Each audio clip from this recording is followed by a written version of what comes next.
The Ironman is a long day. There are going to be ups and downs in the race.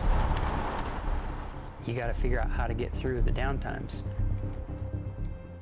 Jason Weidman knows all about downtimes. When I was 5 years old, I was diagnosed with leukemia. I remember going through chemotherapy. And there was a time there that the prognosis for him was really not very good. His kneecaps were honeycombed and eaten away.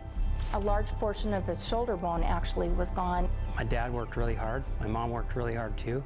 He never wanted to stay in bed and be ill. He just had this determination. It brought our family closer together, I mean, through those challenges for sure. And then 5 years, they basically said he was in remission for good. At 10 years old, Jason's fight was over. His cancer was gone. That's when he vowed physical strength would never be a problem again. For anybody who's had cancer, I think it's really good to be involved in something. From then on, Jason had two priorities, family and athletics. Sports became his outlet. I always ran. It was kind of a way to keep me positive. As he grew up, Jason continued to push his body to its limits. But one limit he feared was the Ironman. I did a couple of small triathlons, and the first one I just did horribly. So I thought, you know, this isn't really for me. But last June, the week of Ironman Coeur d'Alene, Jason changed his mind. I was at my desk working. I got a call from my mom, and she said that they were at the hospital, and my dad wasn't feeling well, and they found a very large lemon-sized mass in his brain, which turned out to be a tumor. And I just still remembered everything about having to go through this with Jason. There were so many similarities. It was different, and yet it was really the same. Jason's father, Mark, was diagnosed with glioblastoma, brain cancer. Doctors told the family he had about 1 year to live. After my dad was diagnosed, it was, my athletics kind of took on a new meaning. That was almost a sign for me too. Hey, this is something that you've kind of been afraid of. Let's make this a good thing. I know an Ironman, you know, pales in comparison to that work that he did for me and the family. But I thought it would be just an awesome tribute to do that in his honor. Then, Jason's journey began. Training day in and day out, testing strength and commitment. On a long road only traveled by those willing to invest everything to accomplish something so few have. Become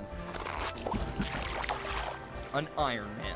This is definitely the biggest challenge I've ever taken on. Luckily, Jason knows how to take on a challenge. And this time he did it with one goal, to cross the finish line with his father by his side. Sadly, that won't happen.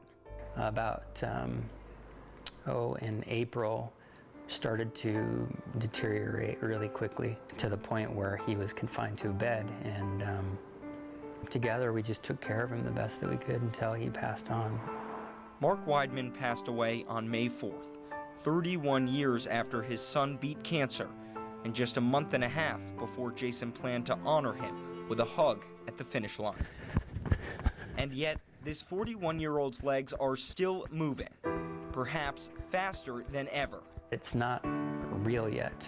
I'm thinking that it's going to be more real once I accomplish this goal. One of the last times that Jason came to visit, he went to talk to Mark in the bedroom, and when he came out, he was crying, and he said, I just told my dad everything that I needed to tell him before he passed away.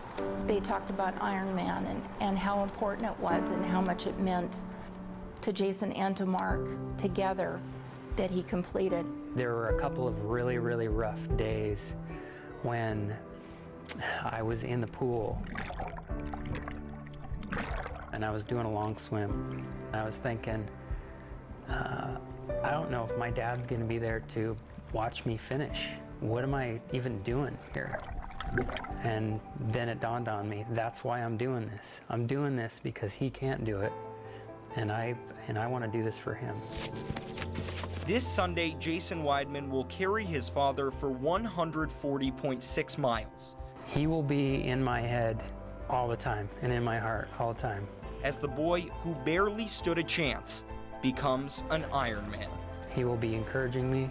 I can hear him right now, just saying, go Jace, and I'm going to be hearing that a lot. I know that.